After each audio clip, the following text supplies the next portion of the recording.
एक बार मृत्यु के देवता ने अपने एक दूत को पृथ्वी पर भेजा। एक स्त्री मर गई थी, उसकी आत्मा को लाना था।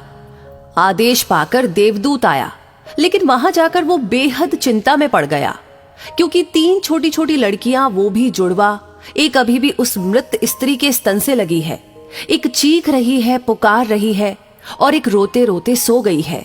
उसके आंसू उसकी आंखों के पास सूख गए हैं। 3 छोटी जुड़वा बच्चियां बेसुध और स्त्री मर गई है, कोई देखने वाला नहीं है। पति पहले ही मर चुका था, परिवार में और कोई भी नहीं है।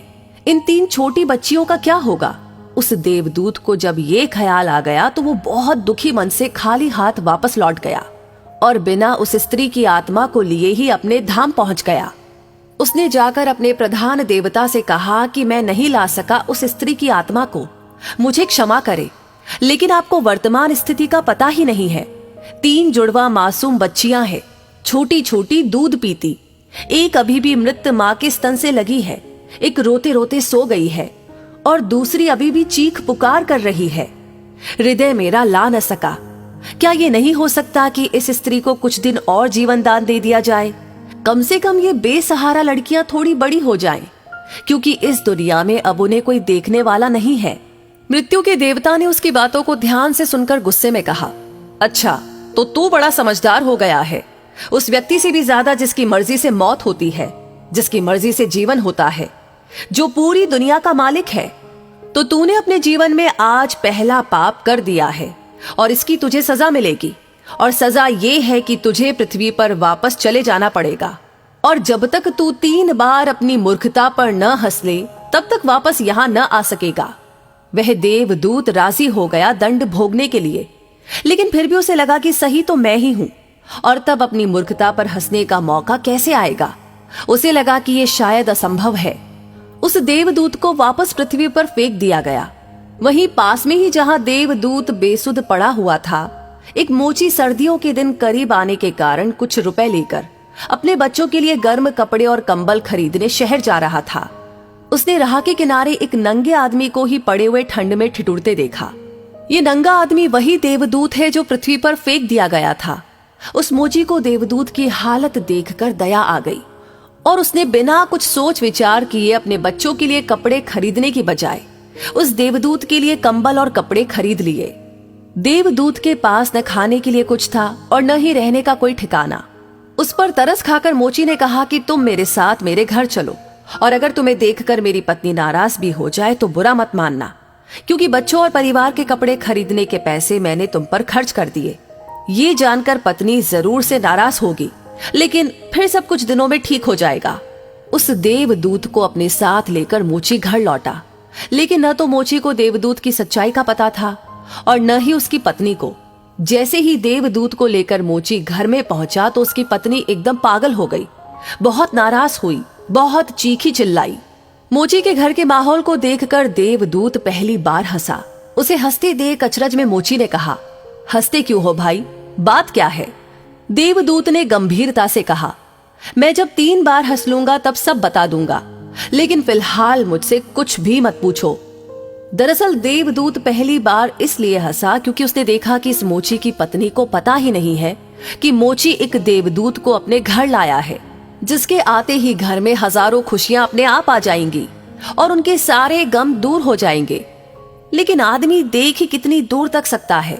पत्नी तो इतना ही देख पा रही है कि उसने कंबल और बच्चों के कपड़े नहीं खरीदे। जो खो गया है वो देख पा रही है, और जो मिला है उसका तो उसे अंदाजा ही नहीं है। घर में देवदूत आ गया है, जिसके आते ही हजारों खुशियों के द्वार खुल जाएंगे। इसलिए देवदूत हंसा। उसे महसूस हुई अपनी मूर्खता, क्योंकि मोची की पत्नी अपने भविष्य को नहीं देख पा रही है, जो कि उसके साथ होने वाला है। बहुत जल्दी ही, क्योंकि वो देवदूत था, कुछ दिनों में ही उसने मोची के सब काम सीख लिए, और फिर उस देवदूत के बनाए जूते इतने प्रसिद्ध हो गए कि मोची कुछ महीनों के भीतर ही धनवान हो गया। साल होते होते तो उसकी ख्याति सारे प्रदेश में पहुंच गई कि उस जैसा जूते बनाने वाला कोई भी नहीं है, क्योंकि वो जूते देवदूत बना रहा था जो बेहद खूबसूरत हुआ करते थे। सम्राटों और राजाओं के जूते वहां बनने लगे। मोची के घर धन की बरसात होने लगी। एक दिन प्रदेश के सम्राट का एक आदमी मोची के घर आया और उसने उसे एक बेशकीमती चमड़े के टुकड़े को देते हुए कहा कि ये चमड़ा बहुत ही कीमती है, आसानी से कहीं मिलता नहीं। सम्राट के लिए अच्छे जूते बना दो, लेकिन कोई भूल चूक नहीं करना। जूते ठीक बिल्कुल बेहतरीन बनने हैं, और ध्यान रखना जूते बनाने हैं, चप्पल नहीं। क्योंकि उस दौर में संभवतः रूस में जब कोई आदमी मर जाता है तब उसे चप्पल पहनाकर मरघट तक ले जाता था। मोची ने भी सम्राट के आदमी की पूरी बात को समझकर देवदूत से कहा कि चप्पल मत बना देना, जूते बनाने हैं, स्पष्ट आज्ञा है, और चमड़ा इतना ही है। अगर गड़बड़ हो गई तो हम मुसीबत में फंसेंगे, सम्राट जिंदा नहीं छोड़ेगा। लेकिन पता नहीं उस देवदूत के दिमाग में क्या आया कि उसने एक चप्पल ही बना दी। बाद में जब मोची ने देखा कि चप्पल बनी है तो वो क्रोध से आग बबूला हो गया। वो डंडा उठाकर उसको मारने के लिए तैयार हो गया कि तू हमारी फांसी लगवा देगा, और तुझे बार बार समझाकर कहा था कि चप्पल बनानी नहीं है, फिर चप्पल किस लिए। देवदूत फिर से खिलखिलाकर हंसा। उसे देखकर मोची हैरान हुआ। तभी वही आदमी सम्राट के घर से दोबारा भागता हुआ आया। उसने कहा कि जूते मत बनाना, चप्पल ही बनाना, क्योंकि सम्राट की अभी अभी मृत्यु हो गई है। भविष्य अज्ञात है, सिवाय ऊपर वाले के और किसी को ज्ञात नहीं, और नश्वर आदमी तो अतीत के आधार पर निर्णय लेता है। सम्राट जिंदा था तो जूते चाहिए थे, मर गया तो चप्पल चाहिए। उसके बाद तब वो मोची उस देवदूत के पैर पकड़कर माफी मांगने लगा कि मुझे माफ कर दीजिए, मैंने तुझे मारा। देवदूत ने कहा कि कोई बात नहीं, मैं अपना दंड भोग रहा हूं, इसमें तुम्हारी कोई गलती नहीं। लेकिन वो देवदूत आज दोबारा हंसा था। मोची ने फिर से पूछा उसकी हंसी का कारण। उसने फिर कहा कि जब मैं 3 बार हंस लूंगा तो सब बता दूंगा। दरअसल वो देवदूत दोबारा इसलिए हंसा कि भविष्य किसी को ज्ञात नहीं है, फिर भी लोग असीमित आकांक्षाएं, ईर्ष्या, घृणा, द्वेष रखते हैं जो कि पूरी तरह व्यर्थ है। फिजूल की लालसा व लोभ करते हैं जो कि कभी पूरी नहीं होती। हम याचक की तरह मांगते हैं जो कभी नहीं मिलता, क्योंकि कुछ और ही मिलना तय है। हमसे बिना पूछे हमारी नियति घूम रही है, और हम व्यर्थ ही बीच में शोरगुल मचाते हैं, चिंता करते हैं, परेशान होते हैं। चाहिए चप्पल और हम जूते बनवाते हैं। मरने का जब वक्त करीब आ रहा है तब जिंदगी का हम हंगामेदार आयोजन करते हैं। वर्तमान समय ही हमारा है, लेकिन हम भूत और भविष्य के बारे में दिन रात सोचकर बेमतलब की चिंता में मरे जा रहे हैं। अब उस देवदूत को लगने लगा कि वे बच्चियां, मुझे क्या पता भविष्य उनका क्या होने वाला है। मैं बेमतलब का उनके बीच में आया, क्योंकि होनी तो बहुत पहले से ही तय है। कुछ दिनों के बाद एक तीसरी घटना घटी कि एक दिन 3 लड़कियां उस मोची के यहाँ पहुंची। उन तीनों लड़कियों की शादी हो रही थी, इसलिए वे तीनों अपने लिए जूतों के ऑर्डर देने वहां गई थी। एक बूढ़ी महिला भी उनके साथ आई थी जो बहुत अमीर दिख रही थी। देवदूत उन्हें देखकर पहचान गया। ये तो वही 3 लड़कियां हैं जिनको वो उनकी मृत माँ के पास छोड़ आया था, और जिनकी वजह से वो दंड भोग रहा है। वे सब वर्तमान में बहुत स्वस्थ और सुंदर दिख रही हैं। उसने जानना चाहा कि हुआ क्या, उनके साथ ये बूढ़ी औरत कौन है। अब बूढ़ी औरत ने सब कुछ बताना शुरू किया। उसने कहा कि ये तीनों बच्चियां मेरी नहीं हैं। इनके जन्म के दौरान भूख और अभाव के कारण माँ के शरीर में दूध नहीं था, और ये 3 बच्चियां जुड़वा, इनकी माँ इन्हें दूध पिलाते पिलाते ही मर गई। जब मैंने इन्हें देखा तो मुझे इन अनाथ बच्चियों पर दया आ गई।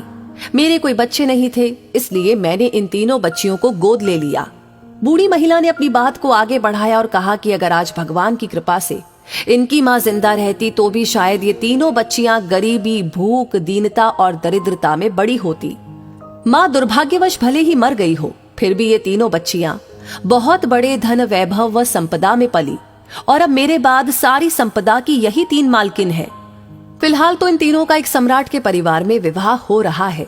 देवदूत फिर तीसरी बार हंसा और विस्तार से मोची को उसने पूरी घटना बताई।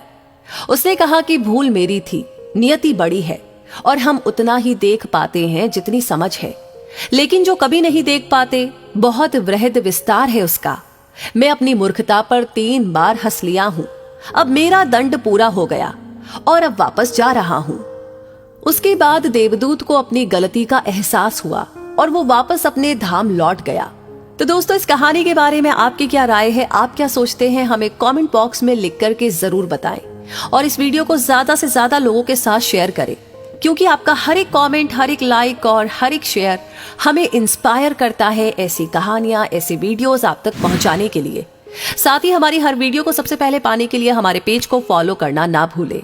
धन्यवाद।